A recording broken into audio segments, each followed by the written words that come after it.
welcome to the Samantha Leith podcast with me, Samantha Leith. I have a passion for exploring anything and everything that can help us to be extraordinary. Each week, I'm going to dive into a topic and explore it extensively because if there's something that makes for a better life, I want to learn about it and, more importantly, share it. And hey, you may just get the odd song thrown in.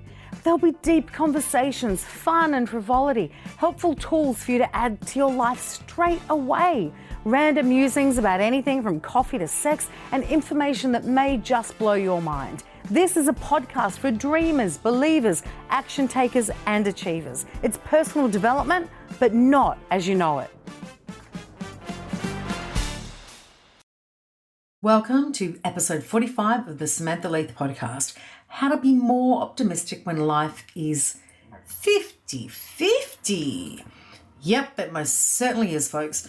So I've been away for the last few weeks. Wow, life has been crazy.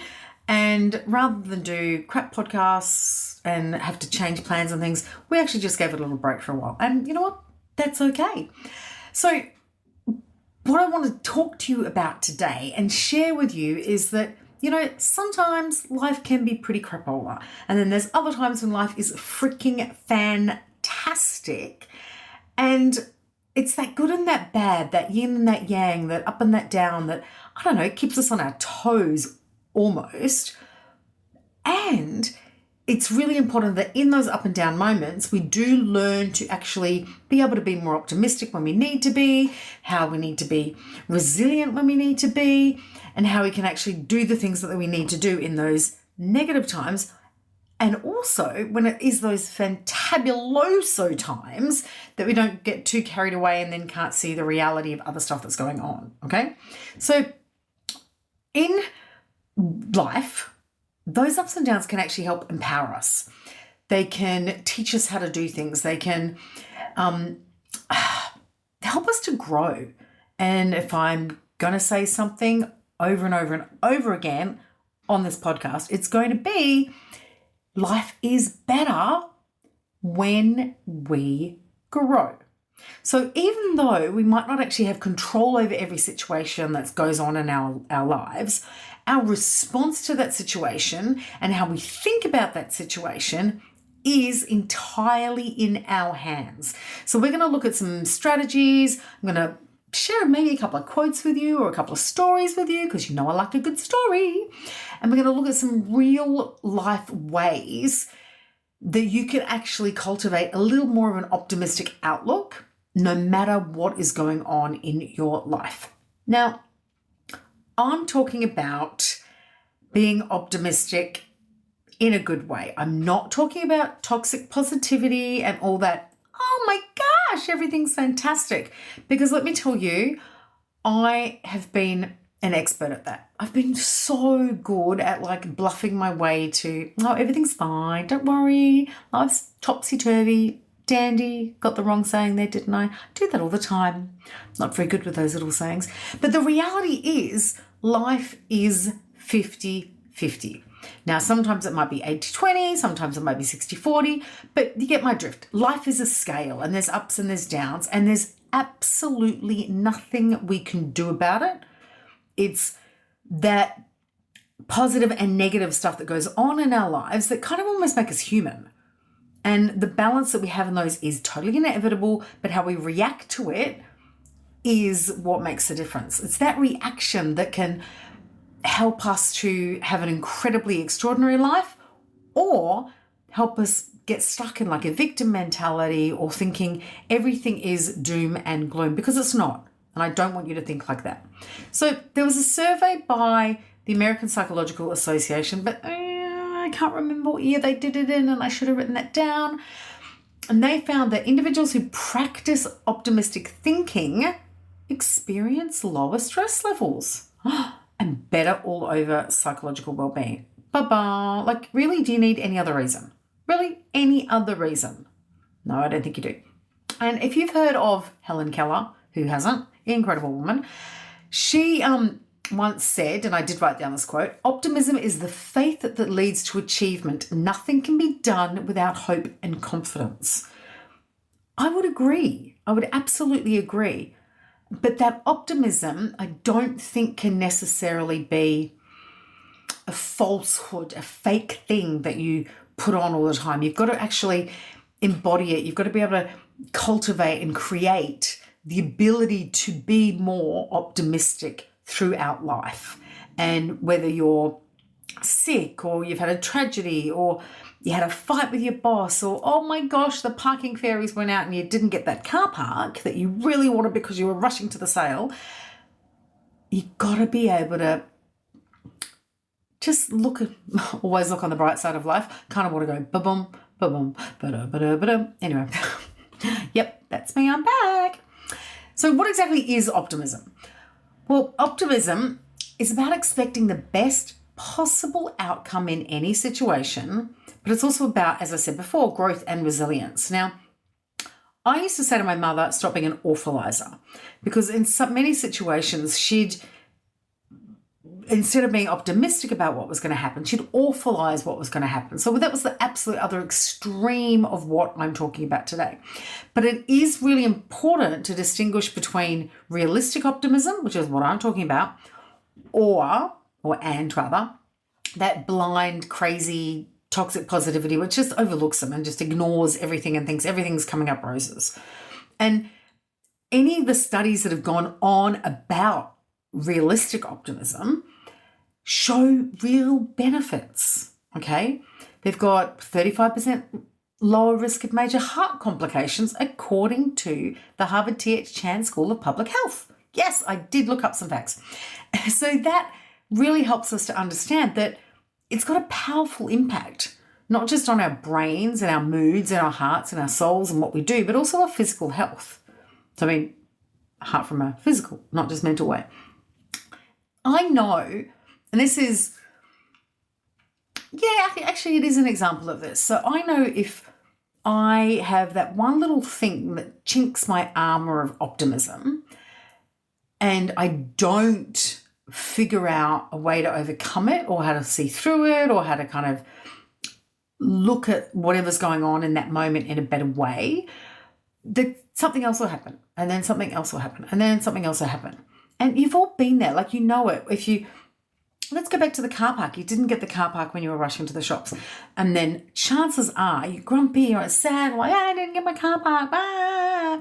So then you go into the shops and then you miss out on the item that you wanted. And then, you've forgotten your credit card and you can't pay for your groceries. And then you're loading everything into the car and you drop the carton of eggs. And then you get home and it just rolls on because you just got stuck in that, it's all shysters. And you couldn't figure out a way to actually understand that, that was a crap moment and you didn't get the park and now you've got to go miles. Worst example, really, like not getting a car park's not that bad a problem, really, people. And side note, I'm a chick. There's a difference between how men and women park. And I'm not just talking about how they like scoot into the car park themselves, but most women I know, we drive to exactly where we want to go, and then we kind of work our way backwards or outwards to find a parking spot. Whereas most men I know drive to the suburb that they need to be in, and they kind of go, there's a park, and it might be 2 blocks away. They just kind of go for the first and the easiest. Let me know, honestly, hit me up on the socials and let me know if you agree with me, because 50 in a couple of months, and it is 100% my experience of the man versus woman car parking situation. Anyway, total tangent there. Did get stuck on the car park thing. I didn't miss any parks this week either, so interesting that was a big thing for me. So how can we cultivate more optimism? How can we become better at being able to be a little bit more optimistic in situations? Well, I'm going to tell you, one of the first ones is mindfulness and gratitude. Yep, I'm going to say it till I'm blue in the face again. Those things make such a difference in everything in our life. Those mindfulness practices keep us anchored in the present right now. They help reduce the worries that are going on in our life about what's past or what the future's holding, because that's that forward and that backwards thing is taking us away from the right now. And in the right now bit, is when you kind of have the power within your mind to look at a situation in a better way. So the more we practice mindfulness exercises like meditation and deep breathing or circular breathing or journaling, any of those things will help us within this.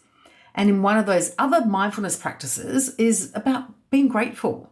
So I'm a big journal person, and I write 5 things I'm grateful for every single day because it can significantly shift our focus and help us to be more positive and make us more aware of the good things in our lives and not get stuck in that, I heard this great saying the other day, a doom loop. Not get stuck in a doom loop about the bad stuff that's going on in our lives now or did ages ago. So every day, write down a couple of things that you're grateful for, because gratitude turns us from thinking about the negative to thinking that what we have right now is enough. It might be you're grateful for the coffee or the good sleep or the beautiful sheets or the sun and the fact that it stopped raining and you can hang out your washing. Someone smiled at you at the shops. Someone helped you when you dropped your eggs, getting back in the car. Any of those things, we want to keep reminding ourselves about all those great things that are going on in our life, because the more we can see those, the more we can find them. The more they're just there staring us in our faces, we don't have to go looking for them so hard, okay? Another strategy I want to mention is reframing your perspective. So when something crap goes on and we start thinking badly about what it is, you may have, let's just go, a little bit of a moment with someone at work. You didn't get something done in time, or someone was doing something for you and they didn't get it done in time. Pick a scenario, any scenario, really. I want you to think about the 5-5-5 method. Now, I can't remember where I read this, but I thought it was brilliant, or who came up with it. So sorry about that, but it was great. So when you're faced with something that's making you feel stressed or sad or angry, any of those kind of things, any of those more negative emotions and feelings that are going on about a situation, I want you to ask yourself if it'll matter in 5 days, 5 months, or 5 years. Because I got to tell you, when you can distinguish between something that's whatevs and very trivial and something that's really significant, it really helps reframe your perspective, okay? Let's go back to the parking. Is not getting that car park going to matter in 5 days? Well, you may still be holding on to a little grudge in 5 days, and you might still be a bit annoyed about the eggs, but in 5 months or 5 years, chances are you're going to remember, and it is most certainly not going to be a significant thing in your life, okay? And if it is, we need to have another conversation, and probably one-on-one. So, okay, another way to cultivate a little more optimism is to build resilience. Whether it's confidence we want to build, or whether it's courage, or whether it's just our work habits, our piano playing skills. It's the practice of doing things. It's the building the muscle to do things that helps build that. So resilience is that, that bounceability.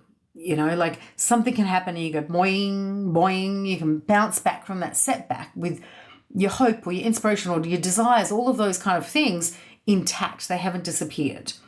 And one way you can do that is to immerse yourself, learn about other people's resilience is a really good way to do it.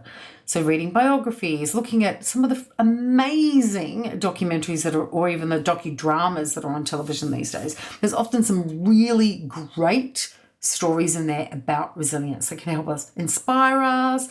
They can remind us that so much growth often comes from those negative moments, that adversity that people are faced with, okay? And resilience for yourself, I know actually recently I've been writing I'm resilient in my journal quite a lot, because I've found not in all situations, but my resilience in a couple of things isn't as great as it used to be. And I understand why that's going on, but I'm really doing some work on that. So I talk about resilience in my journal. And it's about knowing that you have the power. Like, remember that 555 thing again. Is this going to be significant in 5 years' time? Because it's up to you. You get to choose that thought. You get to know in that moment that you have the power of the thought, of what you're doing, how you're acting, all of that stuff. You're the only one with that power. You get to pick yourself back up and be resilient.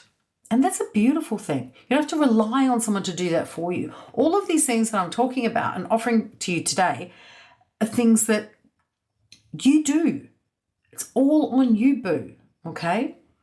No, and when you have that mopey moment that we all have, we're all going to have. I'm not asking you to not have those moments, because I think sometimes those moments when we can't find something to be really optimistic about or reframe our perspective in that moment, it gives us a really good opportunity to think about what's going on and how we're dealing with something and why we're feeling the way we're feeling in that time. It might be something that happened to us 20 years ago, and something happens today and you're like, it takes you back there. There's this feeling in your body. So in those times when you're not being resilient and you can't flick that switch, or not even flick a switch, but can't like do the gradual turning of the dial, what can you learn from that? What does it mean to you in that moment? Okay, last strategy that I've got to help you cultivate a little more optimism, grow that optimistic muscle, is about connections. We're human beings, okay? We need connection. We need relationships. We need to have support around us. We need to have other people's perspective. We need to have joy. We need to have all of the things that go along with having good relationships and connections. So make sure you're fostering them. Make sure you're looking after them. You're nurturing them. Pick up the phone, every day, just randomly text a friend or phone a friend. Put it in your to-do list every day. If it's become a bit of a thing that you're not doing, maybe you've gone into hermit mode, put it on your list and make it one of those frogs that you get done every morning before you do anything else. Because reaching out to people, we don't live in, we're not in silos. So reaching out to a friend or a loved one or a colleague, someone you haven't spoken to for a while, someone you spoke to yesterday, just reach out to them, have a chat, and that can help reinforce a more optimistic outlook in life, okay? And heavens to Betsy, if they invite you to something, I want you to go, okay? Yes, please go. It's important. Again, that whole living in a silo thing in this world where, ironically, we're so super connected with our devices and through technology, we're more disconnected because we don't have those phone calls. I had a phone call a couple of weeks ago with someone who I haven't had a conversation with in 2.5 years. And I hadn't seen in 2.5 years. And prior to that, I probably hadn't spoken to for about 15 years. And we had this conversation and it was like we had dinner last week. Crazy, amazing. So just pick up the phone and connect with someone. Even write a letter, but get connected with people. It's really important. So I want you to think about the next time something happens to you that you are feeling negative about. It's challenging, okay? Or might not even be challenging. It might be downright misery-inducing. I want you to try those strategies I've talked about today. I want you to give that 555 method a go. A couple of weeks ago, I was picking up Charlie, the chocolate Labrador, from the vet. And Charlie, although she's not paralyzed anymore, she can walk and run and do those things. By the time she's finished rehab, she's exhausted and her back legs can't quite do the things she thinks she can do. And she went to jump in the boot of the car and I went to catch her because I didn't want her to fall on the cement.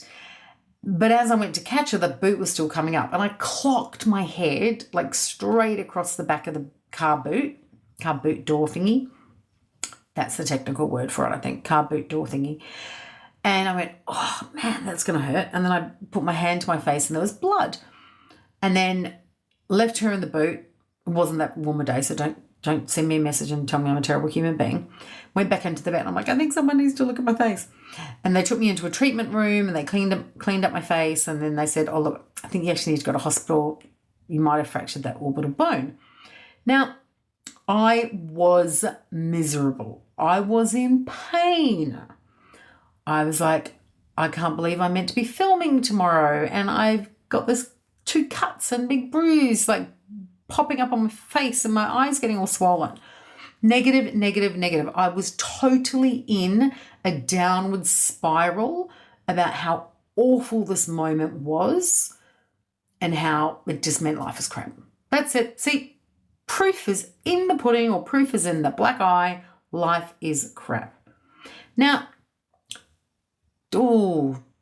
18 hours earlier, I was on stage having the time of my life, brilliant gig, felt fabulous, was singing fabulously. Nothing's going to stop me. Everything in life is wonderful. And then next day, no, everything in life is crap. And you know what I did when I went to the hospital to check my eye out? Because I was there for hours and hours and hours while they did CT scans and things like that. And they did give me some very hardcore medications. That was pretty good. And no, the medication didn't have anything to do with what the thought process I went through. But because if anything, those medications actually make you feel a bit more down. But I sat there and I was like, okay, well, Charlie didn't hurt herself. The people at the doctors, vets, looked after me and they didn't charge me, because you know those vets, they charge like wounded bulls. As I came out of the hospital, no, I didn't have a break, didn't break anything, and they told me, you know, how long it was going to heal, etc. I thought about the help I had, the person who dropped me off at the hospital. I thought about the fact that someone else was making sure my daughter was okay because I wasn't going to be there. And I could find all these things that helped me to be a little bit more optimistic in that moment. I even did that, well, if I've still got to film and can't move it, I can always put makeup on. Now, I did move the filming, and today's actually been the first day I've put makeup on in nearly 2 weeks now. So, 12 days. And that's okay. But I could find, because I've done these exercises so many times, I could do that. Is this going to be significant in 5 days? Well, hell yeah, it still was. 5 months? No. 5 years? I won't even remember doing it. And the cuts will be, thank you to the great skincare I use, and scar healing stuff, the cuts will be fine. But I could have really got stuck in a negative loop in that moment. And because of this work, I didn't. And it wasn't about going, oh God, this is totally irrelevant. It doesn't matter that I'm hurting. It mattered. It really did matter. But I could still become and see and find a little more optimism and strength and kind of okayness in my heart and in my mind about that moment. Anyway, you can check on my Instagram for the photos of the multiple colours of my eye as that time went on. It was quite crazy. Amazing how our skin can change colour like that. Just incredible. And amazing. Anyway, what I just want, before I finish this up, I just want to remind you that optimism is a skill, much like so many of the things that I talk about and teach, that we can nurture and we can intentionally practice and we can build that muscle in, okay? We can keep building it. We can be more optimistic, and even when life is 50-50, okay? And as Walt Whitman beautifully put it, when we focus on the positive aspects of our lives, it can make all the difference. Now, that's not a direct quote. It's kind of, because I forgot to write down the direct quote, but you get the gist of what Whitman said, okay? So I want to encourage you to just try some of these strategies. And if you've got someone in your life at the moment who is in a bit of one of those doomy, gloomy spiral or authorizing kind of moments, reach out to them. They might not be reaching out to you, but reach out to them and foster that connection, you know. Maybe tell them a couple of stories about resilience or something about optimism. And you may be able to just get that word in that can help them to build their brighter and more optimistic outlook on life. And if you want, because you know I'd appreciate it, you can take a photo of this episode and share or share the podcast with them. Just a shared podcast link. Or take a photo, pop it on the socials, tag me, tag some of your friends who you think would get benefit out of this episode. That was a mouthful, wasn't it? So until next week, my fabulous friends, have an incredible, extraordinary week. And remember, in those moments where it's not feeling fantastic, will it matter in 5 days? Will it matter in 5 months? And will it matter in 5 years? Thank you for listening to this week's episode of the Samantha Leith podcast. If you enjoyed this episode and want to dive deeper into the world of personal development and what's possible for you, then I'd love to invite you to join the club.